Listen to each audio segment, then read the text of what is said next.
আসসালামু আলাইকুম। আমার সাথে অনেক দিন ধরেই কথা হচ্ছিল আমাদের নাজমুল ভাইয়ের সাথে। নাজমুল ভাই আপনারা জানেন টিপ কাণ্ড একটা ঘটনা ঘটেছিল, সেই সময় ওনার চাকরিটা চলে যায়। তো আমি এই সামগ্রিক বিষয়কে আমি যদি একটা ভুল বোঝাবুঝি হিসেবে ধরি, তাহলে অনেকটা দিন উনি কষ্ট করেছেন পরিবার নিয়ে।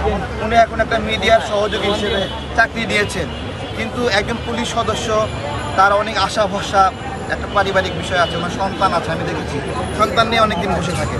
আমি মনে করি ওই সময় যা ঘটেছিল সেটাকে যদি আমরা ভুল বোঝাবুঝি হিসেবেও ধরি, তাহলে ওনার চাকরি ফিরে পাওয়া উচিত।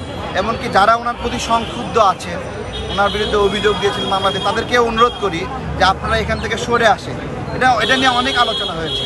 আমি ওনার কাছেই বলি যে আপনার এই মুহূর্তে কি বিষয় অনুভূতি বা কি দাবি বা কীভাবে আপনি এই বিষয়কে অ্যাড্রেস করতে চান আপনার চাকরি ফিরে পাওয়া বিষয়ে। আসসালামু আলাইকুম রহমতুল্লাহ বারাকাতুহু। আমি মোহাম্মদ নাজমুল তারেক। আসলে আলোচিত টিপ কাণ্ডে চাকরি হারা কনস্টেবল, কিন্তু সেদিনকে টিপির বিষয়ে কোনো কিছু বলেই নাই তাকে।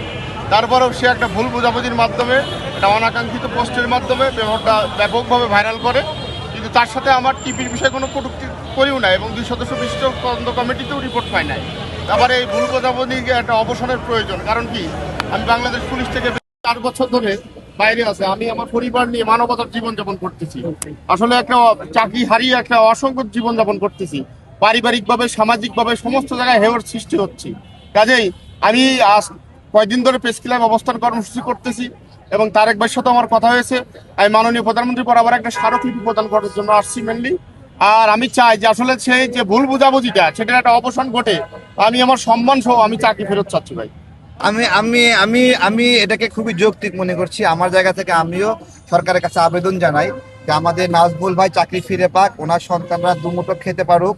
একটা কর্মসংস্থান হারিয়ে গেছে, এর চেয়ে অনেক বড় বড় অপরাধী, বড় দুর্নীতি করে, বড় জালিয়াতি করে অনেক ঘটনা আছে আমরা দেখি, তাই না? যে সর্বোচ্চ কি হয়, পুলিশ হেডকোয়ার্টারে তাকে অ্যাডজাস্ট করা হয়, ফেরত নিয়ে আসা হয়, এরপরে কোনো শাস্তি দেওয়া হয় না, আবার আগে ফিরে যায়। কিন্তু জাস্ট একটা তর্ক বিতর্ক, উনি তো কাউকে আহত করেননি, শারীরিকভাবে হেনস্থা করেছেন এরকমও না। কি পথে মাঝে ধরেন ধরেন তর্ক বিতর্কই হয়েছে, ধরেন কিছু কথা কাটাকাটি হয়েছে, তার জন্য একবার চাকরি থেকে টার্মিনেট আমি সমর্থন করি না। আমি ওনার চাকরি ফিরে পাই। যেই বোনের সঙ্গে ঝগড়া হয়েছে তাকেও বলি যে আপনার সাথেও যদি কোনো ভুল বোঝাবুঝি হয়ে থাকে, আমি ভাইয়ের পক্ষ থেকে বলছি যে আপনিও এটাকে স্বাভাবিকভাবে দেখে এটাকে একটু অ্যাডজাস্ট করে নেবেন। আমাদের ভাই চাকরি ফিরে পাক এবং আপনিও সম্মানে থাকেন। ধন্যবাদ সবাই। তারেক ভাই, আপনি সহযোগিতা করবেন কিনা চাকরি ফিরে পেতে? কোনো আমি সহযোগিতা করার কেউ না, আমি ওনার হয়ে দাবি জানাচ্ছি। ঠিক আছে, ধন্যবাদ।